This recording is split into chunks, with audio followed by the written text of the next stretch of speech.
vibe coding, kind of amazing, right? Kind of like, wow, I don't have to do this anymore. I've been in love, I have to say, and I don't use that word lightly, for a while. One of the things that oh, this is going to be bad. You can see all my, all right, good. So one of my YouTuber friends made this thing, just vibe coded in Gemini. This thing is 3D Rubik's Cube, solves, unsolves. They talked about it at Google I/O. It was amazing. Here's the video. This is just the 3x3 version. It's in 3D, already amazing. I wouldn't have known how to do that.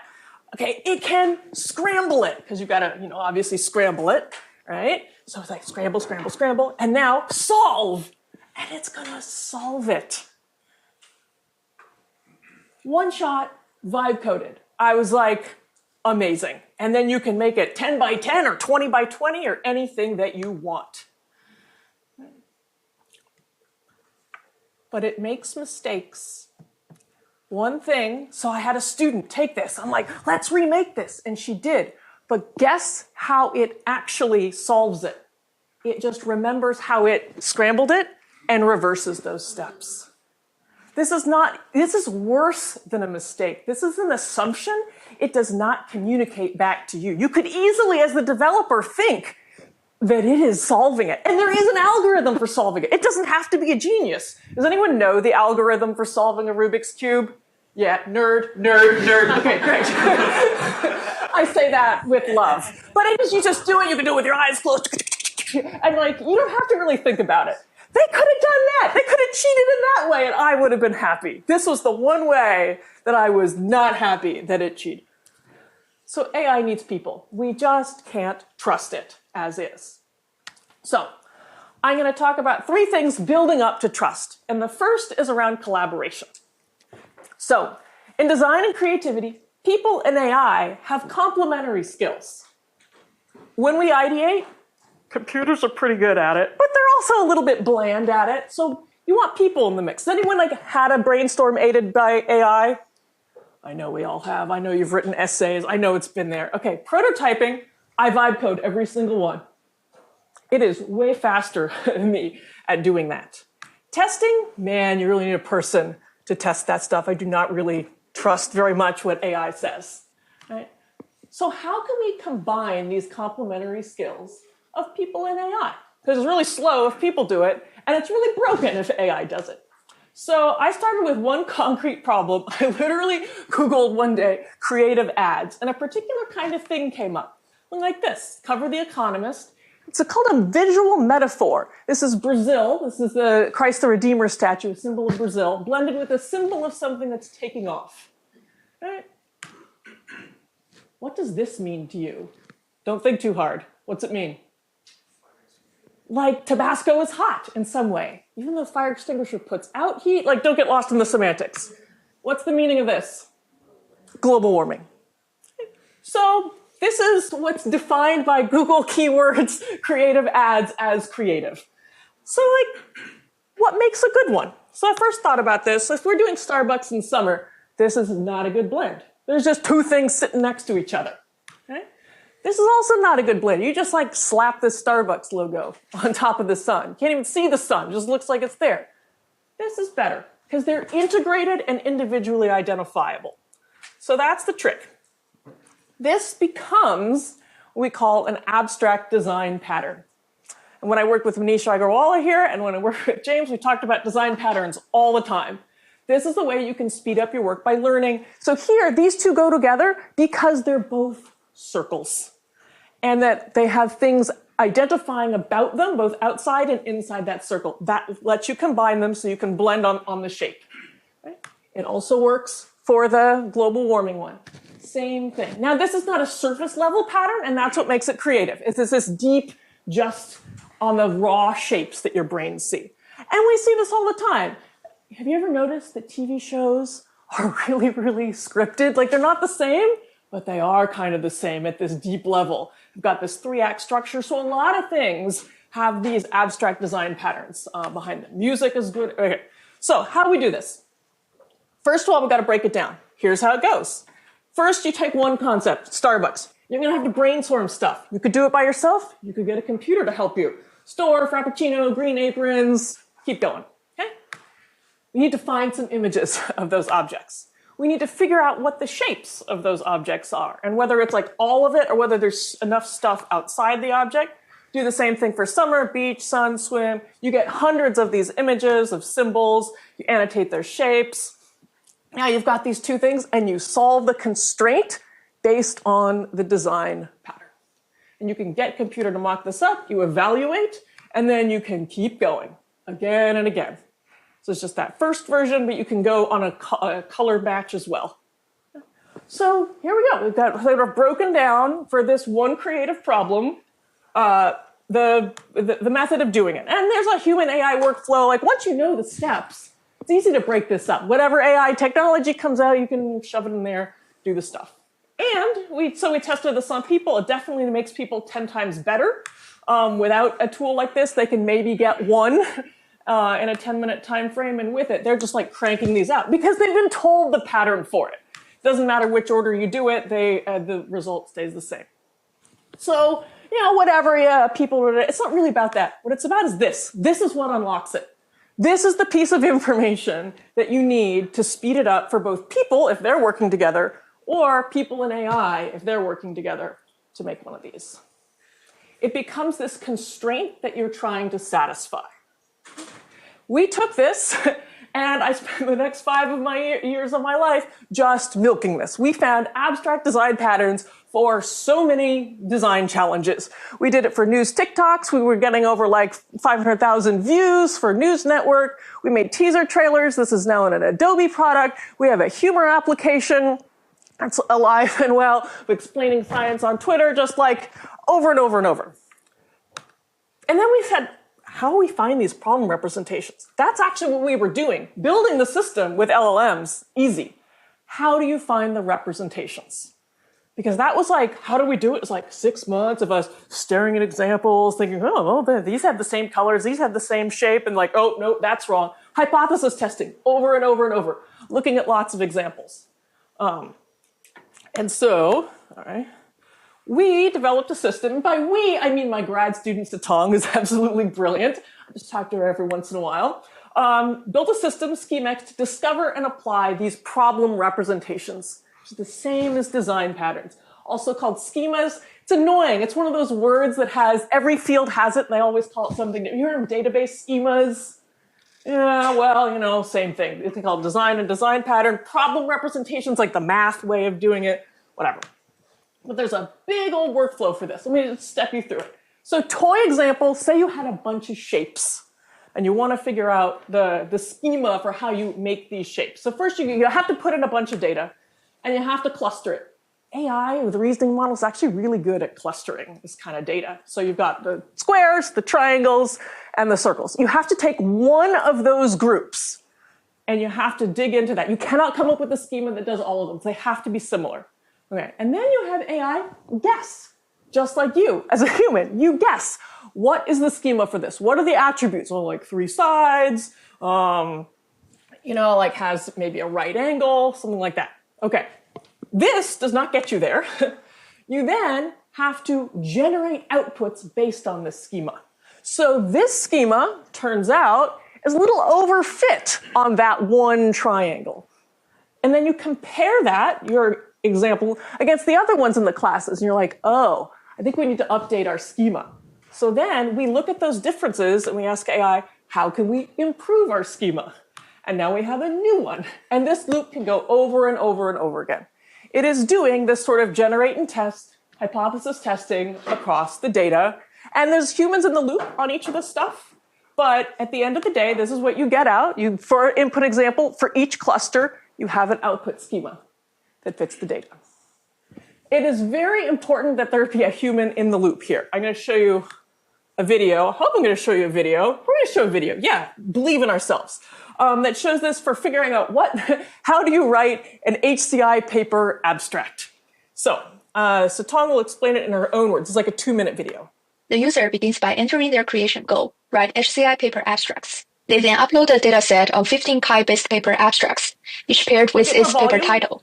After clicking the Run Clustering button, Schemax identifies 3 clusters: empirical studies, theoretical contributions, and system design and evaluation. sorry. Okay. So you just start HCI papers. She put in 20 examples, and then AI clusters them.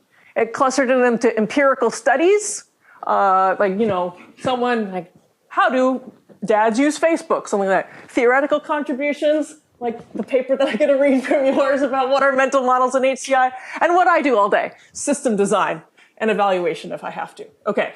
Now we can keep picking up. So Tom will tell you the rest. The user selects the empirical studies group to create a schema for.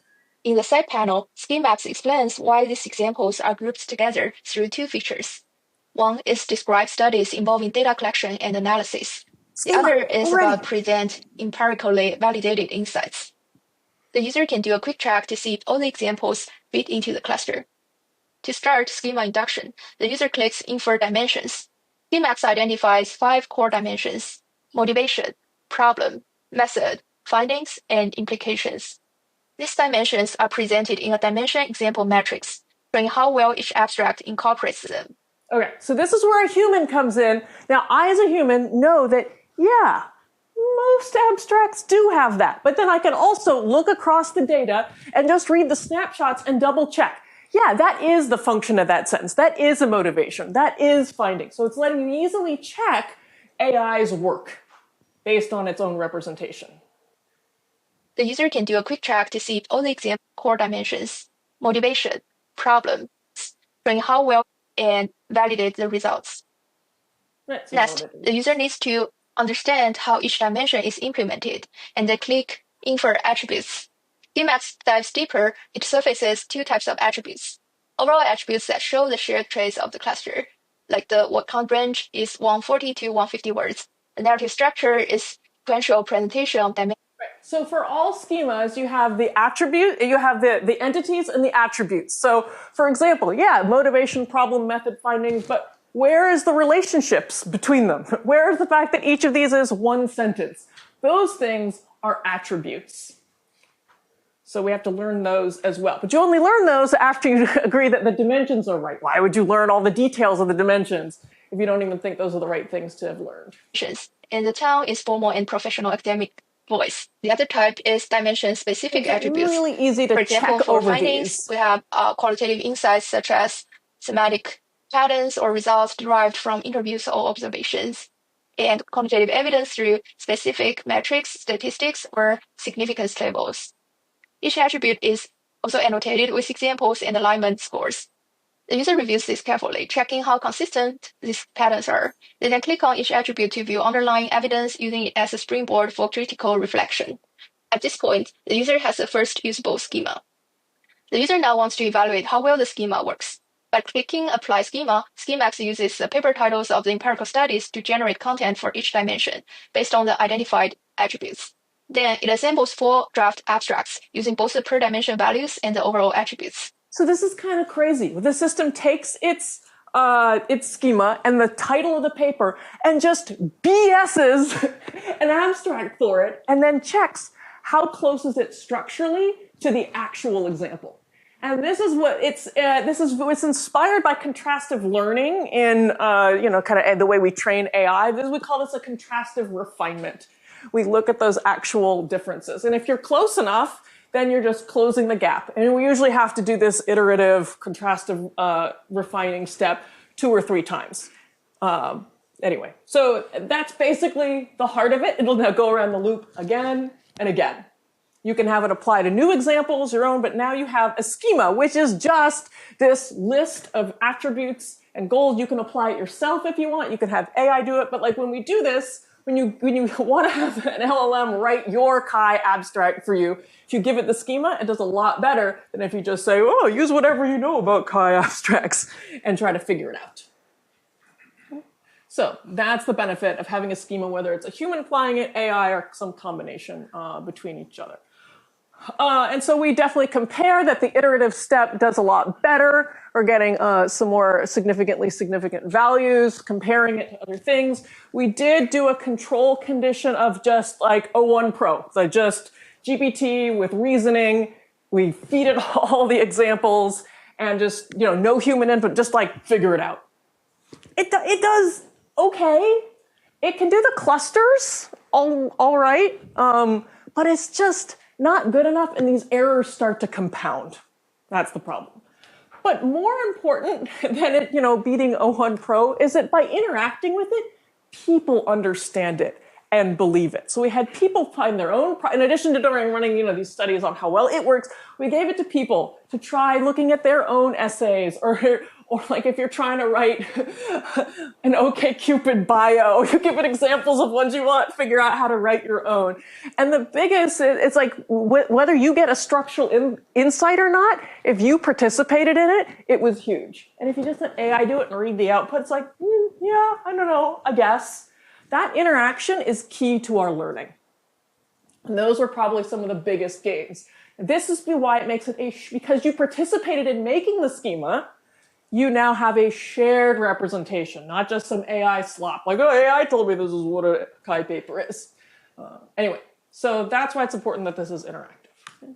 But this is the overall algorithm. It's actually quite simple. This was one thing. So this is coming up with that schema. You could follow that in any way you wanted. But Sitong took this to Adobe and used these schemas to apply things. So for example, here's an original ad that they created a schema for. It's like 7 seconds, a Burger King ad, if you couldn't already tell.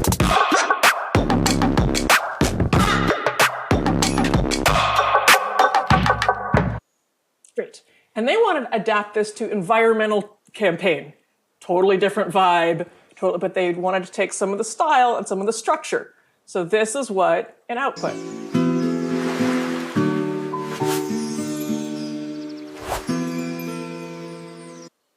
So the same, but different. That's exactly what they were doing. Jeez. Okay, so very simply, we put this into Schemax, and it came out with like, there's going to be abstract stripes in the opening, there's going to be an object morph in the reveal, there's going to be a deconstruction, and there's going to be a typography reassemble.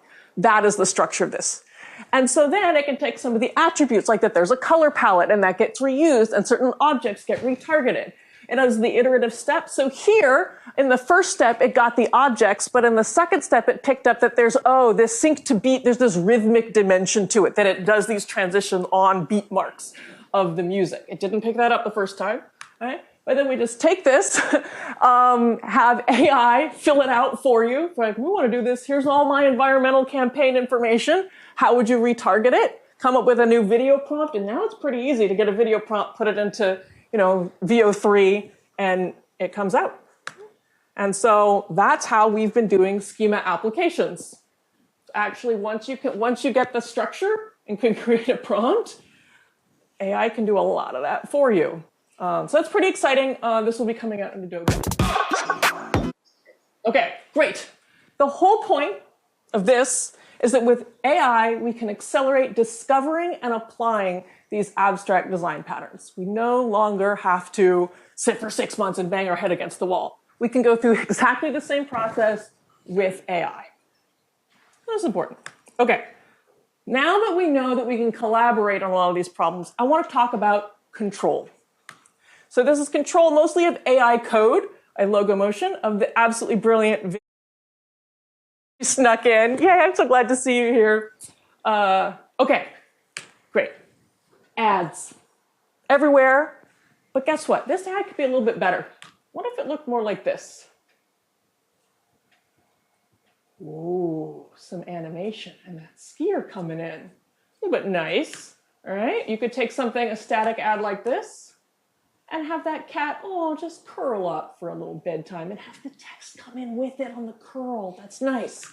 Here we've got this for, I've never been in a hot air balloon. That looks terrifying, but there's ads for it. You could do this, but like, what if those balloons, what if everything came in and they just float in there?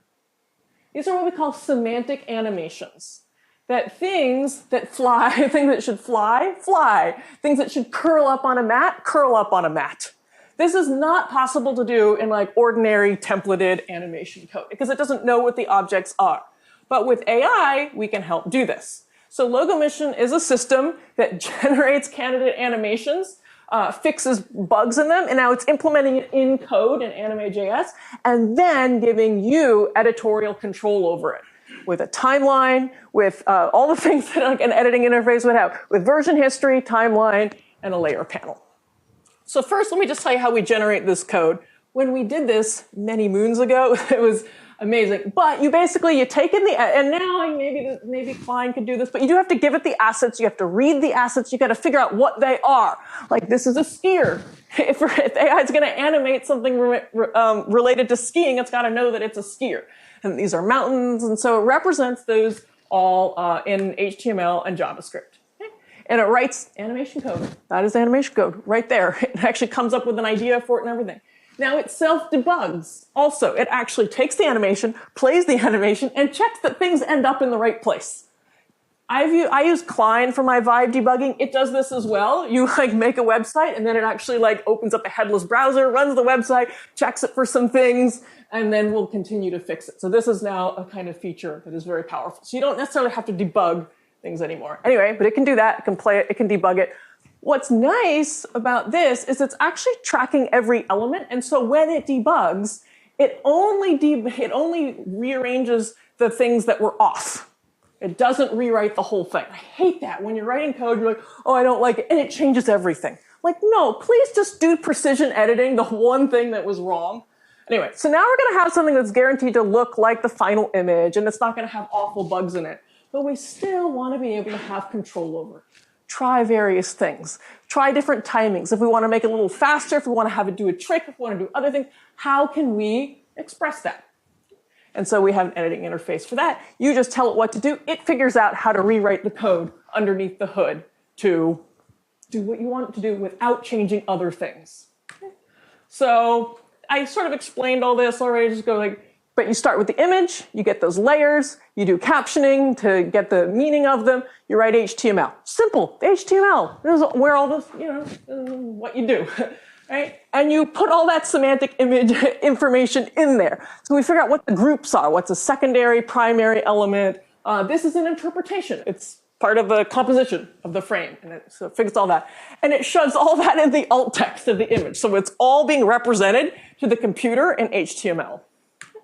All right, and then based on this, we have it come up with a design concept. And it's long, and it's got a hero moment, once the skier reaches its position, it's going to have a brief pause and a bounce.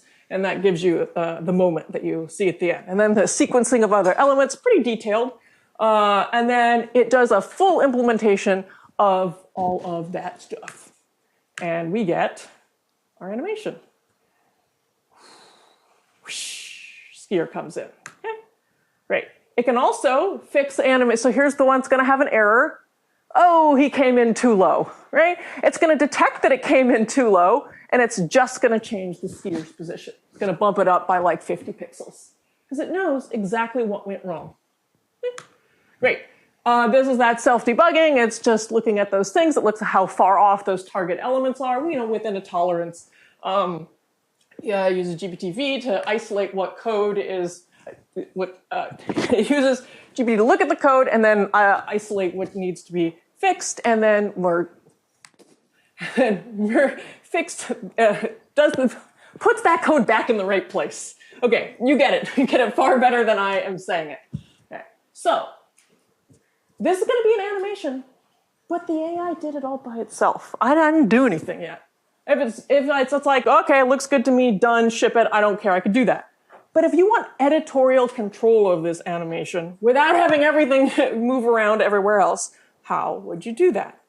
And so this is what introduces these editing widgets. They are connected to code in the back end. We're going to play another video. Let's see if it's loud enough. If not, Vivian, you can just yell over it. Okay, but this is how it works. A user begins by exploring different options within. Oh, it's not loud enough at all. Oh. Can we get a lot more sound? Exploration tree. After okay, starting over. The user begins by exploring different options within the exploration tree. After selecting an option to work with, the dynamically generated action panel opens up. A prominent widget here is the narrative timeline, which narrates what elements are doing during the animation. A user can select a block and write prompts like, "Can it do a cool trick after it comes in?" You can also click on multiple blocks across tracks and utilize quick actions such as synchronize timing, which helps synchronize timings across groups. The delete button also helps users delete moments within the animation, which can be otherwise hard to express in natural language. By dragging and dropping layers into new groups and clicking regroup, a user can do layer regrouping and generate a new animation that reflects a new structure.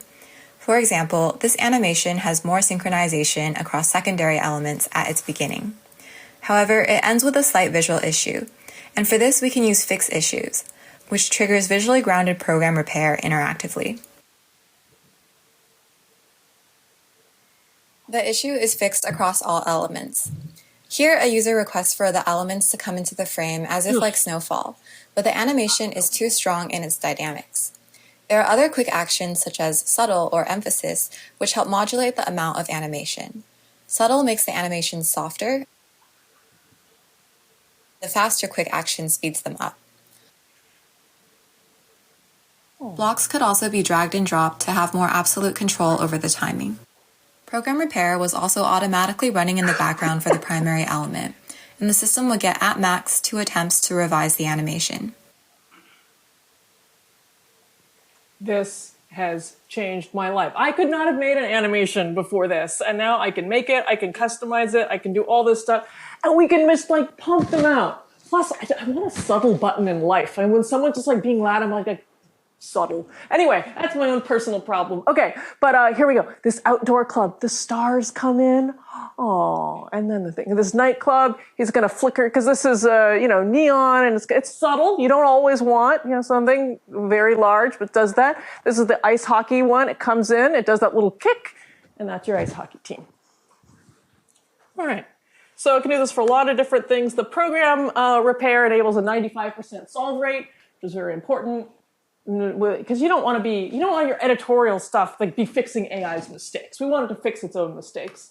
But the best part is how well editing agents help people explore animations and craft better iterations than the baseline. Okay. So even like just being able to do a little bit more, you can just give it that extra. Like the ones that AI makes are just not inspirational. They don't have that human touch, whatever that is. You're like, oh, yeah, I want to have it to come in on like snowfall, or I want to do a little bounce at the end. Give it that pizzazz. Because you're the one looking at it and saying, oh, I like it, I don't like it. It's not just about writing animation, but writing an animation that makes someone feel joy. Okay, that's what it's about. Right, but overall, it's just about creating these control of AI via editing widgets. I'm not going to have time to talk about this, but we have a generalized version of this where you can give it code. This is code that has recreated a very horrifying Instagram experience, but it has statically analyzed the code to figure out what are the states in it, what happens in each of those states, and as you're playing the code, it'll actually show you those things so you can edit them. Anyway, I have time at the end. I'll take you through the experience, but you can do any static analysis. It doesn't have to be an animation. Take any random code that AI has generated, analyze it, find states, transitions, interactions, and then create an editing interface for it. Okay, trust. We are there. Okay, this is going to be a project called Double Agents. Man, I want to apologize personally. I don't know if you're here. So I know how horrible it is to organize a speaker series. I did it when I was here at Stanford. That's how I know not to do it anymore. Now you've learned that lesson too. Scheduling people is massively time consuming. Get these TBDs. This is happening in like 2 weeks. TBD. Because guess what? We're waiting on people to respond to our emails. This is like a person's full-time job. I want my students doing research, not emailing negligent faculty and grad students all day long. And guess what? I am the problem. I didn't show yours, but you know, this is like, this guy's like, he's like, oh, can you give me some additional details? I just can't give people my title and abstract. I keep want to tinker with it. Didn't I? I gave it to you the last minute. You had to email me. It was so bad. You told all right, she's not responding to me. We got to escalate this. I know that I'm the asshole in this situation. Okay. But guess what? Everybody is. A lot of faculty are. Advisor moment. Anyway, so these endless back and forths just stink. And when you do get a response, it's always vague. It's like, oh, thanks for inviting me to speak. However, need a bit of time. Didn't say how much to confirm my schedule. Could you hold all the slots briefly while I think about it? People literally say these kinds of things, and then they never get back to you, ever, do they? They say they get back. No, it's a lie. Emails are a lie. Anyway, okay. Could AI do 90% of this? This was our dream, and we made it a reality. Now, having AI respond to your emails, especially like we've got like, these are grad students, it's like second-year grad students, and like they're emailing all these famous faculty who they really don't want to piss off. You don't want your AI to write some crazy email like, you have not replied to me. You are now canceled. That's the nightmare situation. So we don't want AI to do things like that. So the way that we instill this trust and collaboration is we constrain AI actions based on user-authored policies. So policies that are too small to read, but if we're just beginning and have not contacted any speakers for availability, ask them across all the slots. Pretty good one, okay? And then, some people don't respond to emails right away because they're busy. You should wait for the response, but it's okay to follow up every 2 working days. Well, that's what they said here. Don't be shy to ask for more availability. If they don't give you that many, they'll probably reply for more if you beg. Who's done that? Who's like, which days can you come? Like, well, I could come all these days, but I'm not gonna tell them that because I want my Friday for me. I want this for that. So like, but if you beg, if you're like, oh yeah, absolutely, please, we have to have you, then it's a yes. So we baked in that as a policy. Anyway, lots and lots of these. Now these policies, you can't just write them because you have to also test them.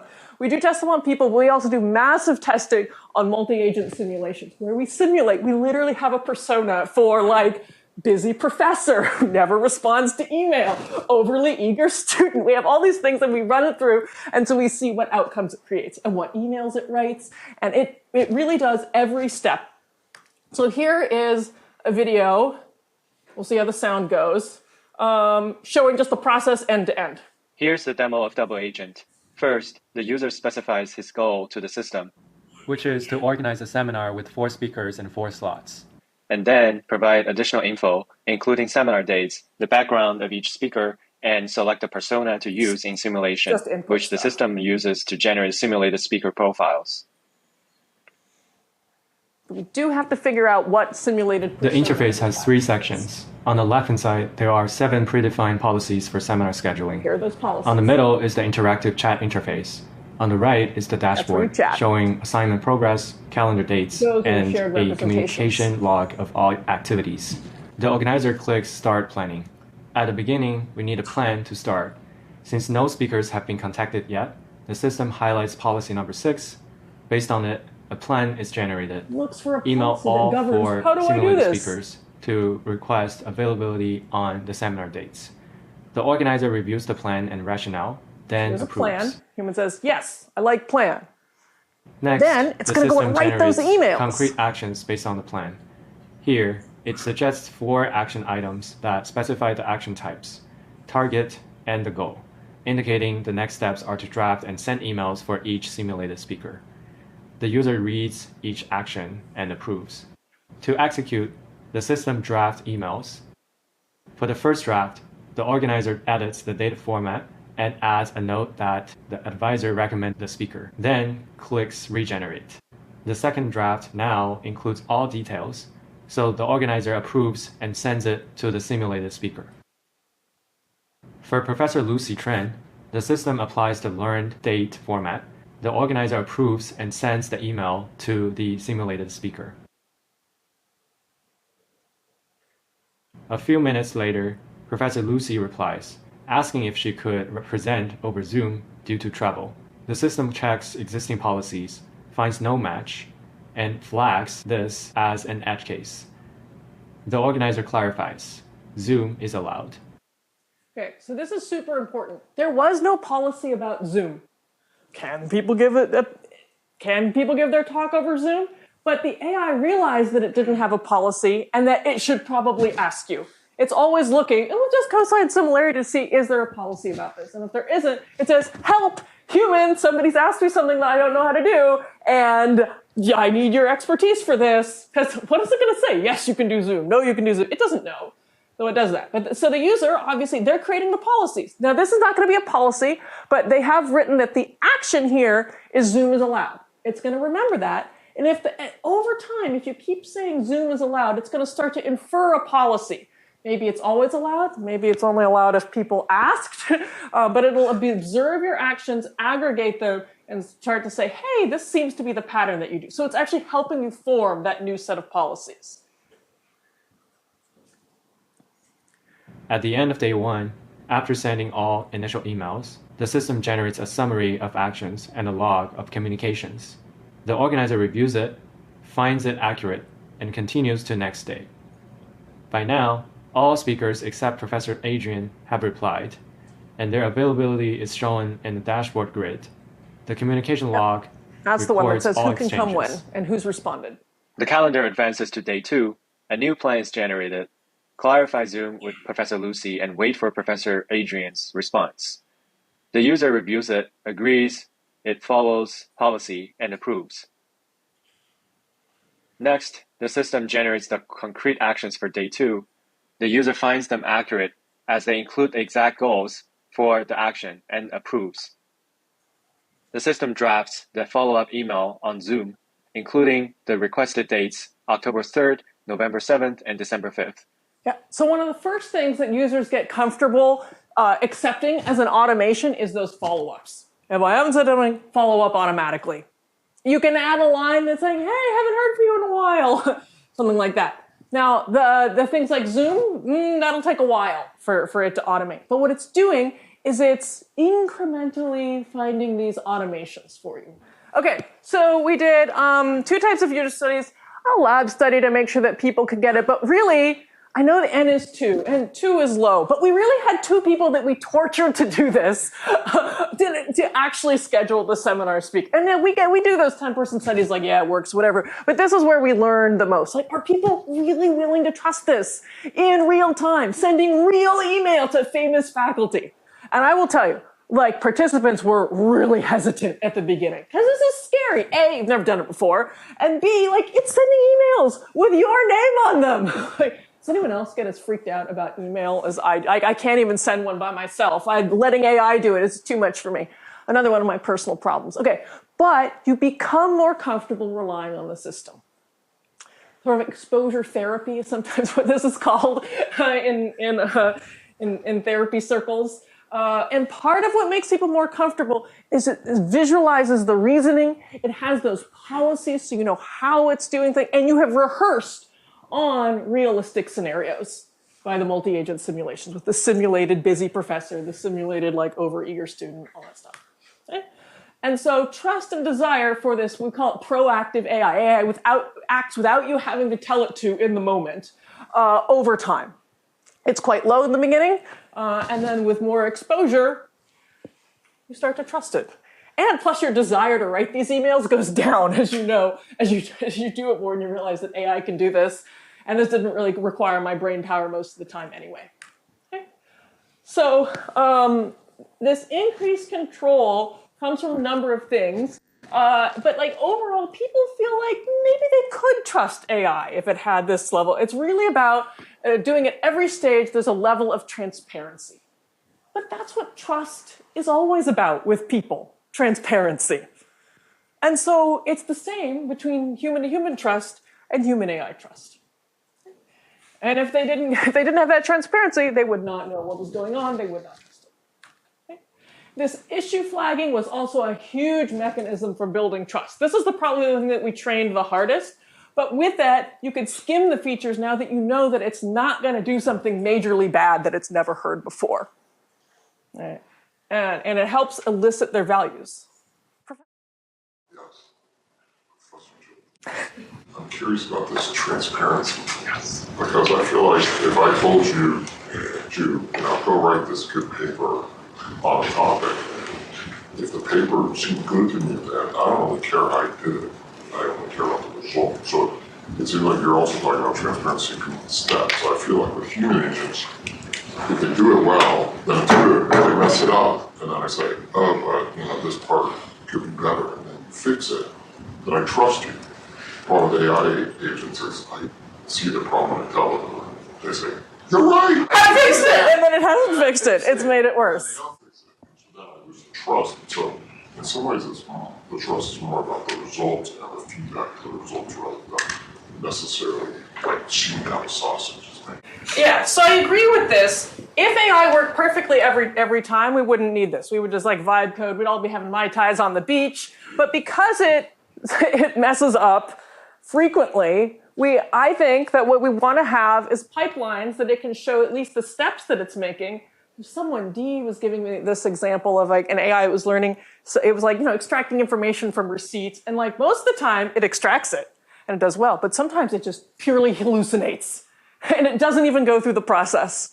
But if you have a process, you can see those outputs at every state. Now, with an essay, it is a little harder. No, but I mean, in any of these cases, it seems like I want that only if I have to figure out how to Yes. define it. Otherwise, you're making me see all this crap that I don't want to actually see unless I have to see it. Yeah. So the question is, how do you Oh, absolutely. You could just let it go. You can, with those simulations, just let it go, accept everything, and see if it does what you want at the end of the day. And for the animation things, a lot of those were fine. With the emails, we did a lot of studies, like how good is it on its own? Oh, it's not great. The tone it uses is that GPT tone. You know what I'm talking about. It sounds awful. people get comfortable with it? Well, they want to hide that stuff and not see it. Yes, exactly. So over time, people get more and more comfortable just accepting a set of actions that it has. And so really, it's more like you're teaching the machine how to do these things, and you're getting more comfortable with it at the same time. I hope that this is fully automated next semester when I have to run it. Interface changing, so it's like I don't even see those things, or they have a collapse. They're collapsed, and I might open them up if I want to. What I would want is really it just to email me or text me when it has one of these flags where like, hey, someone's asked if I can pay for their flight out there. I'm like, tell them no, but tell them nicely. And it just brought me the things that it didn't know and in a very small interface. Or if I could just like send it a text and be like, hey, how are we doing on scheduling?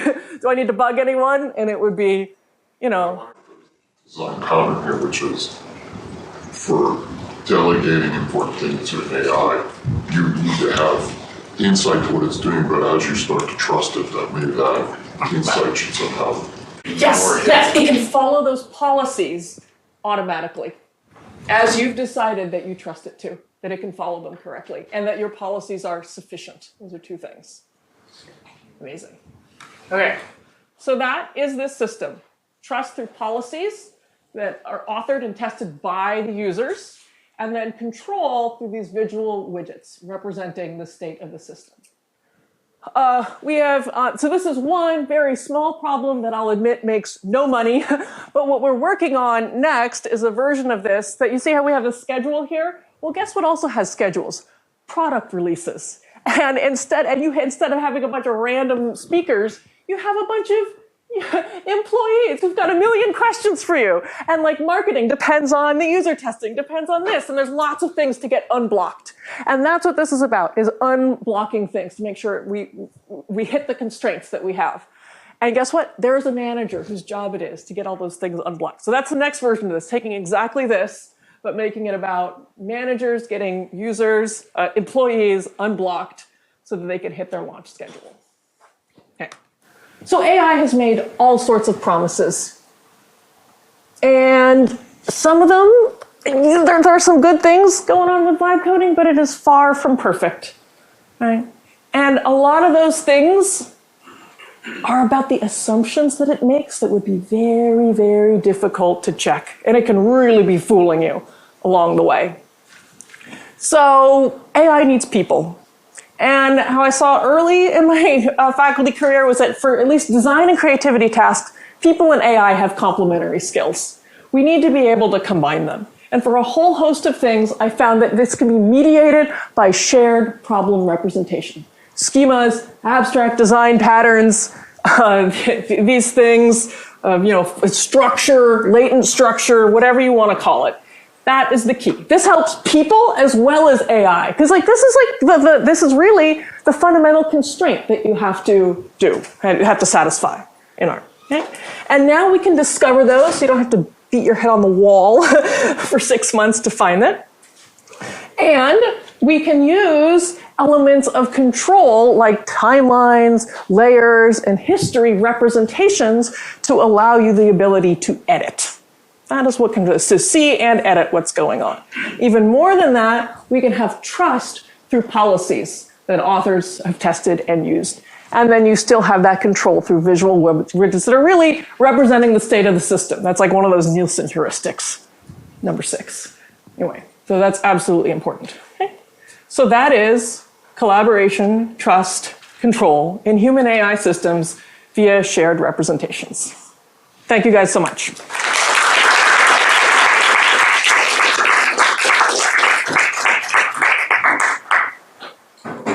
We do have some time for questions. Hi, Professor. Thank you for that. I want to build off a question about the trust system, about emailing back and forth. If we envision a world where the busy professors also are using this system, how do you sort of think about that interface model of the students using the system to invite professors and the professors also having their own like AI agent to respond to it? Do we still need that trail of the back and forth email visibility, or how should we envision that? That's actually my dream. If I were, let's say I was on the other side of this, I know what my algorithm is. I respond, and if it's far enough in the future, I'd probably say yes. And then they bug me for title, bio, abstract, and it's not done yet. But it could be checking my computer and telling me, you haven't done this yet, you haven't done this yet. I'm like, yeah, I gotta do it on the plane ride over there. Just like, okay, we'll figure something out. If people, now there's some things I don't think those busy professors are always gonna know. The next time I give a talk, yeah, now I've got a bio, abstract, all that stuff, because I wrote it for you. But it could be definitely looking at my hard drive and finding those things and then just shipping it back. But it has to know me well enough. I think that's a little bit harder to know if I feel ready, but I definitely can imagine a world where it's all agents. And in fact, if you're in industry and you use like the Office suite or the Google suite, you can just block time on other people's calendar because there's a shared representation that shows everyone's availability. And you don't need agents. You also have like no privacy, but that's a different problem. So yes, absolutely. And it's, if whatever people are willing to expose about their representations, you can just like meet the constraint right away. Otherwise, you have to pull it out one piece at a time, but there's no reason the other side of that couldn't be automated by agents as well. Like high frequency trading is kind of an example of this. Everyone's high frequency trading at the same time. Everyone's bots are buying and selling, and like nobody cares if it's a person or a human. Now that did melt down a couple times. Once like Knight Capital went out of business, but the rest are kind of fine. I mean, probably burning up the atmosphere, but you know, generally fine. It's normal capitalism. Great question.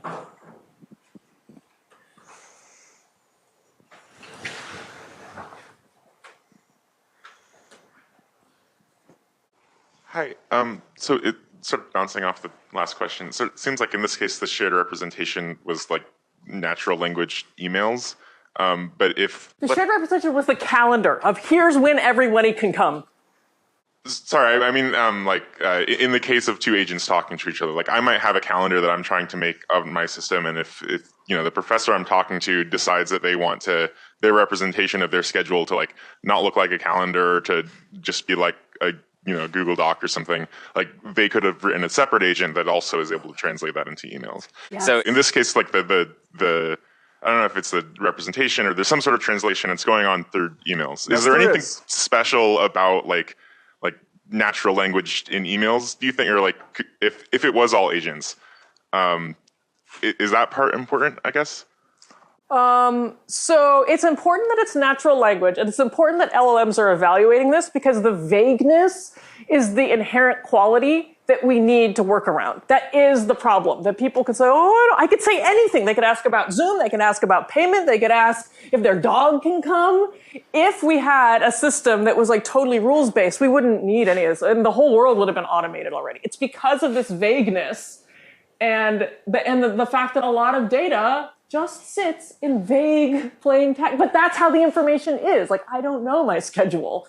Yeah, the answer is, I don't know, as I often tell my students. But yeah, but I do want to say, yes, like in the logo motion, the computer had one representation, which was code, and then it created the visual representation just for the human. It could have created other ones, You could have left it as code. I could edit the code. I just didn't want to. But yeah, you can mush around these representations and use whichever one is best for whoever the user is. Computer, student, advisor, worker, anything. Thank you. Okay, great.